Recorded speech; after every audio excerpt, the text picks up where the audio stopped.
কাঁধে Sheikh মাহেদীর obstructing the field আউটের দায়, এর ওপর শেষ 6 বলে দরকার 26 রান।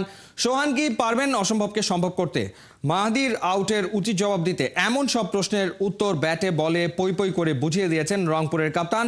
তার বিস্ফোরক ব্যাটিংয়ে উড়ে যায় তামিমের বরিশাল। মাহমুদুল হাসান সজীবের রিপোর্ট। রংপুর ইনিংসের ১৯ নম্বর ওভারের খেলা।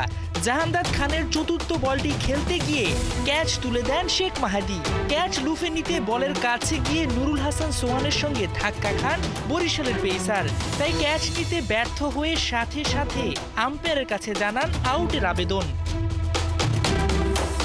টিভি রিপ্লেতে দেখা যায়, ক্যাচ নিতে জাহানদাদ যখন এগিয়ে আসছিলেন ঠিক তখন সোহান পিচের দিকে ঢুকছিলেন।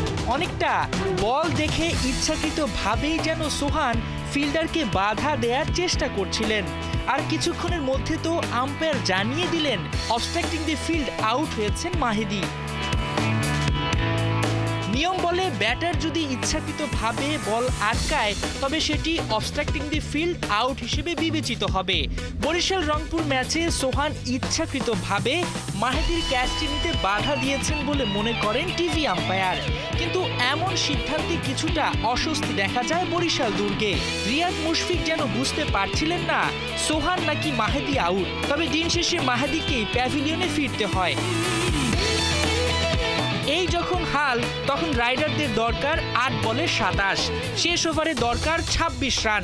স্ট্রাইকে কিছুক্ষণ আগেই বেঁচে যাওয়া নুরুল হাসান সোহান। এমন ম্যাচে জয় হয়তো অনেকটা নিশ্চিত ধরেই কাইল মায়ার্সের হাতে বল তুলে দেয় বরিশাল। ছক্কা মেরে শেষ ওভারের খেলা শুরু করেন সোহান। এরপর দ্বিতীয় ও তৃতীয় বলে হাঁকান ২টি ৪।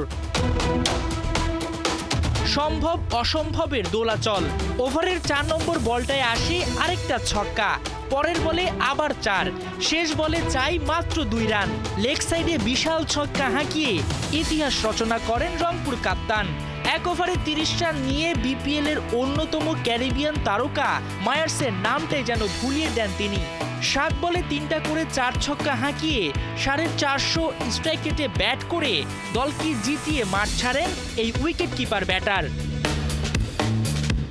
মাহমুদুল হাসান সজীব, ৭১।